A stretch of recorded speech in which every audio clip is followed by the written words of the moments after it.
Hey, welcome back everybody. So in this tutorial, we are going to give our player the ability to interact with things in its world.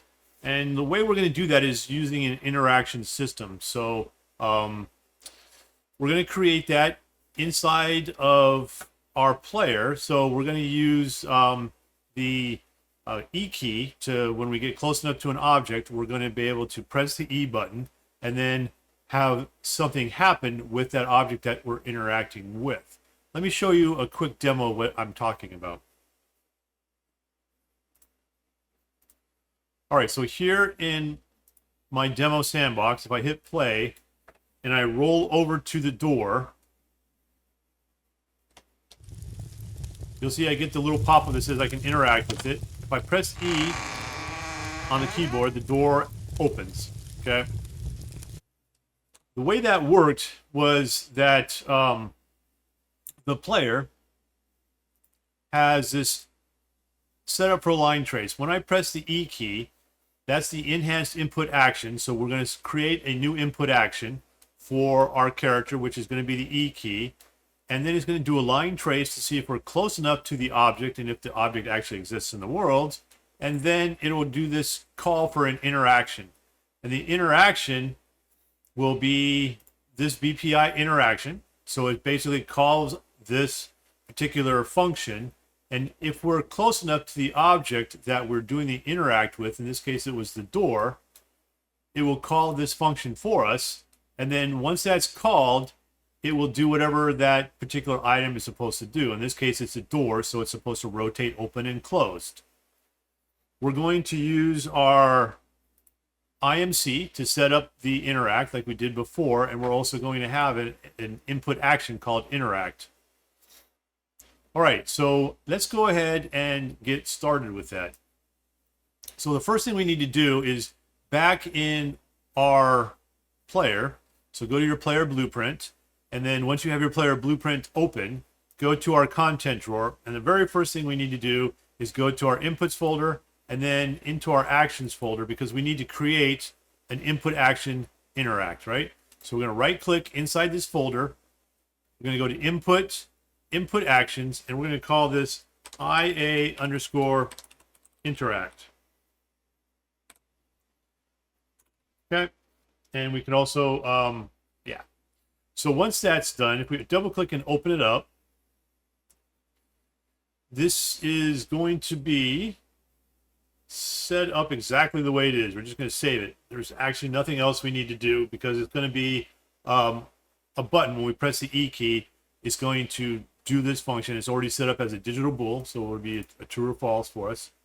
And then, yeah, all of that's pretty much set up. So we can go ahead and close that. Now the next thing we need to do is go out one level to our inputs. That's where we saved our IMC rollerball. So this is our input mapping context. If I double click on that, we're going to now need to add another, I'm going to collapse some of these so we can see what's happening. We're going to add another mapping. So if I hit the plus button, everything's going to jump back open for me. Awesome. Right here where it says none, I'm going to hit that down arrow, and I'm going to select the one we just created, the input interact, okay, the IA interact. And for this one, we're going to select, I'm going to select the E key. So I'm going to press on the keyboard here and hit the E button, the E key, and that's going to be what triggers this for me. And it should inherit settings from action, and it does. And everything else should be good to go. Yeah. Okay, and then the next thing we're going to want to do is we're going to add, also because we've been setting this up for our gamepad as we've been going along, I'm going to hit the plus button here, and this down arrow, I'm going to select the down arrow, go into gamepad, and if I remember right, typically this is going to be a face button when we want to interact with something. So this is the face button, and I'm going to pick the gamepad face button left. So if you're looking at your button, it should be, in this case, I believe that would be the X button on an Xbox. All right, and then that's going to be it There's no other settings we need to change. It should be inheriting and all that other stuff. So we're going to go ahead and save that, and we can close it. All right, so we're going to go into our player blueprint. And then for our player, I'm going to grab these and just kind of move them out of my way. I never commented this one. I'm just going to grab them and move them out of my way.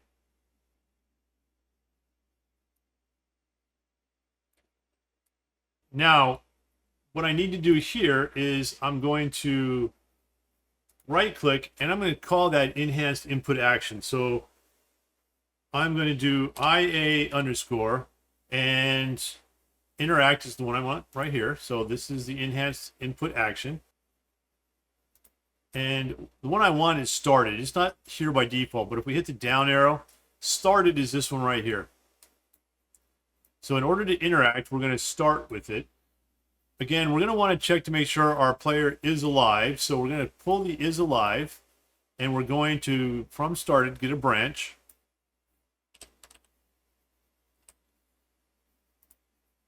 We're going to connect up that. Okay, after we check to make sure that the player is still alive, we're going to need to do a line trace.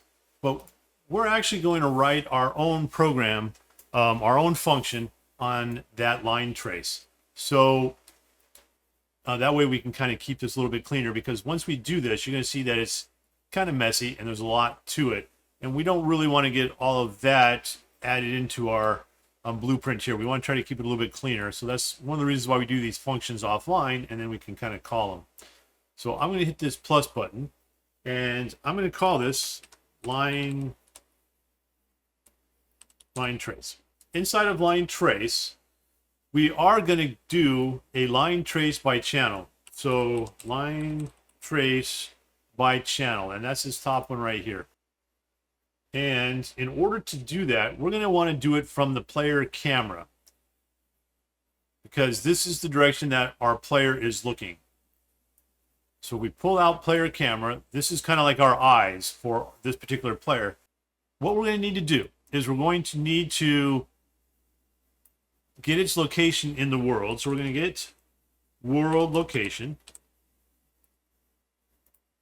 And we're also needing to know, because we're going to get the location, but we need to know in what direction the camera is looking.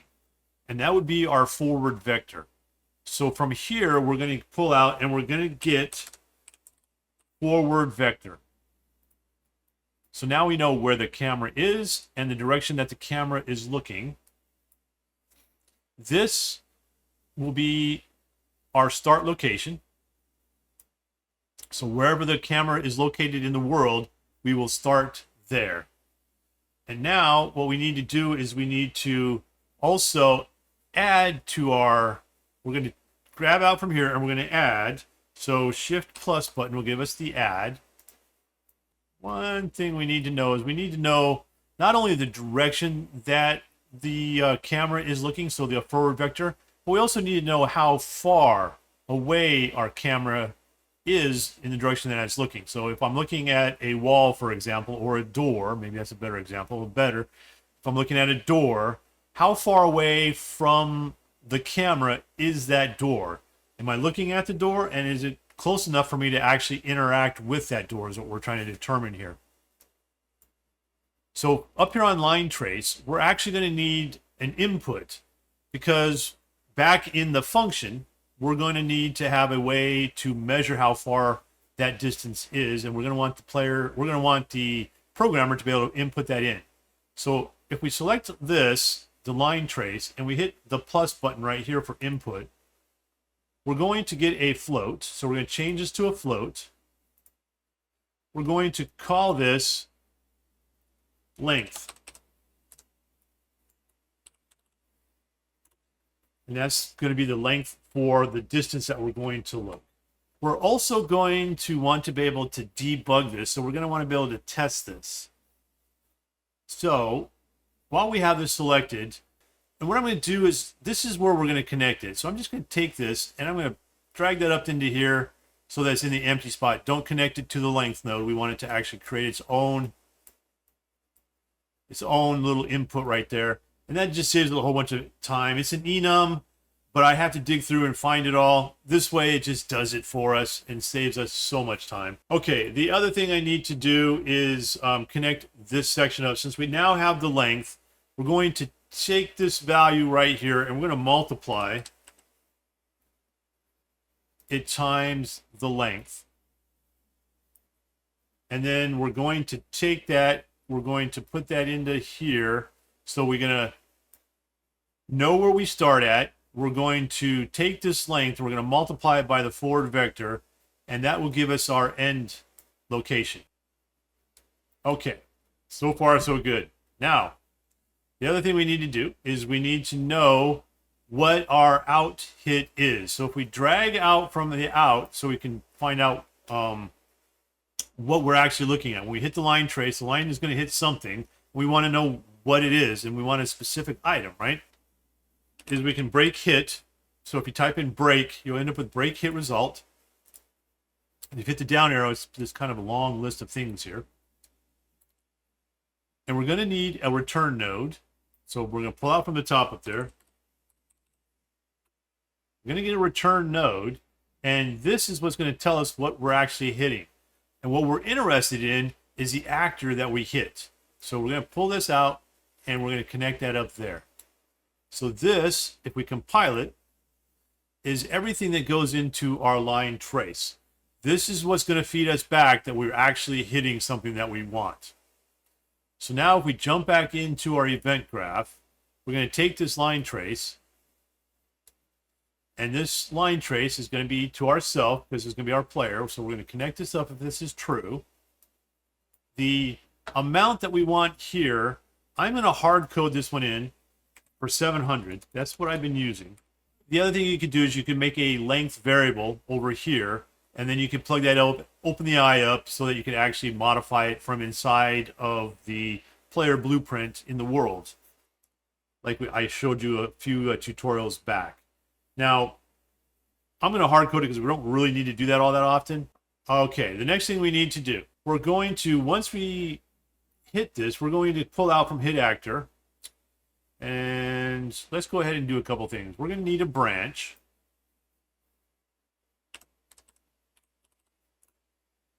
What we're going to need to do is go into our content drawer. So inside of our input, I'm going to right click.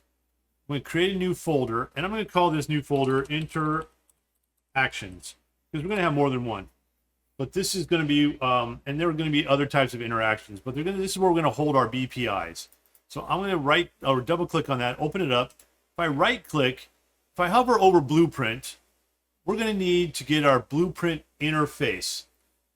This is what's going to allow us to set up these interfaces from one blueprint to the next. I'm going to select that. I'm going to call this BPI underscore interaction. And it should look like this. We should get this little gear. And down here, it's telling us it's not saved yet, and it's important that we need to do this. So double click on this. Let's open it up. It has a new function here. This is going to be the name of the function. So we're going to create the name for it right here. We're going to call this interaction. All right. So now we can compile it and save it. And I'm going to go ahead and I'm going to park it for right now. We should be done with it, but just in case. So now I'm going to compile and save this one. Now, if I right-click in here and type in interaction, it should come up as a BPI interaction message. And this is what we want right here. So we're going to go ahead and connect that up. So some things we need to do. We're going to interact.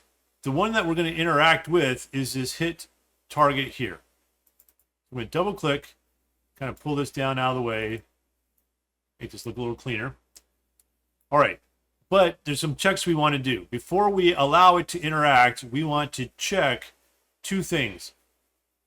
One is first we want to make sure that it's valid. So we're going to type in is valid. This is a utility function to determine that the other object that we are interacting with in this case is indeed an actual object that can be interacted with, is in the game. There wasn't some sort of a error when it was created, which could cause the game to crash. We want to make sure that it's valid.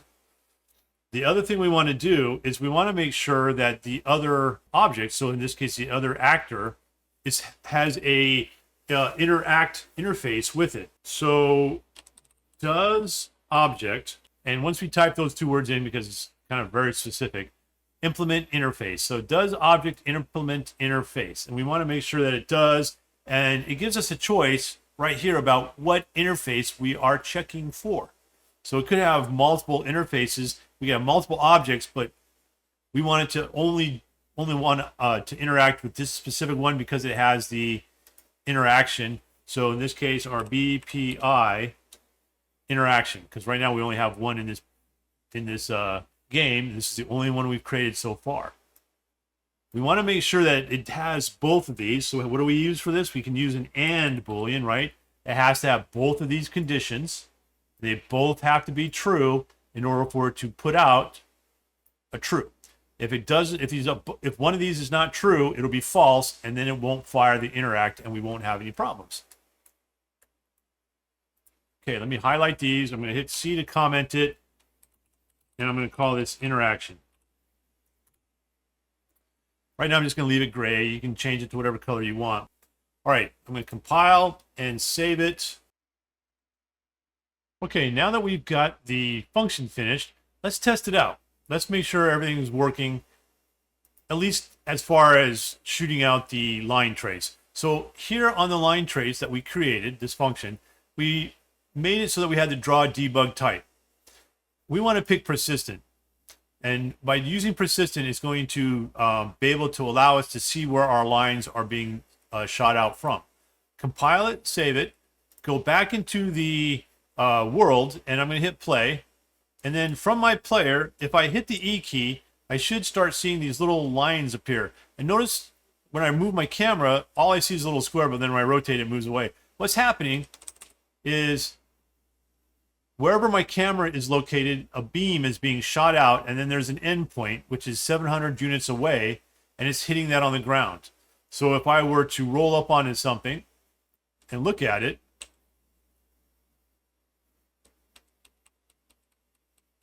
for example, it would hit it, okay? Just how that works, and it'll stay there, persistent in the game, until we shut the game off.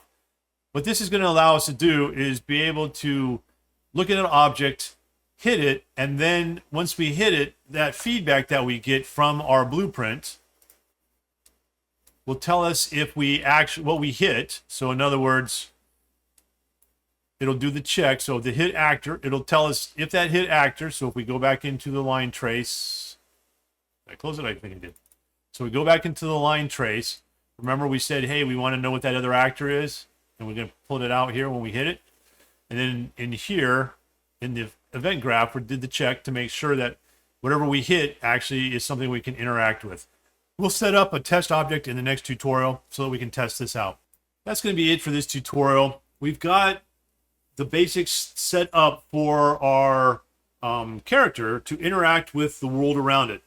But we don't have anything to test it yet. In the next tutorial, it's going to be a real quick tutorial. We're going to download a model. I'm going to go through the processes of finding something on Fab, downloading it, and putting it in. And we're going to just create a real simple blueprint to test that we can interact with it. So that'll be the next tutorial. Again, if you have any questions, if things didn't work out the way you wanted, please put a comment down there, ask a question. And again, if you like this tutorial, please like it. Don't forget to subscribe to the channel so you can keep up with what we're working on. I will see you next time, and thanks for playing.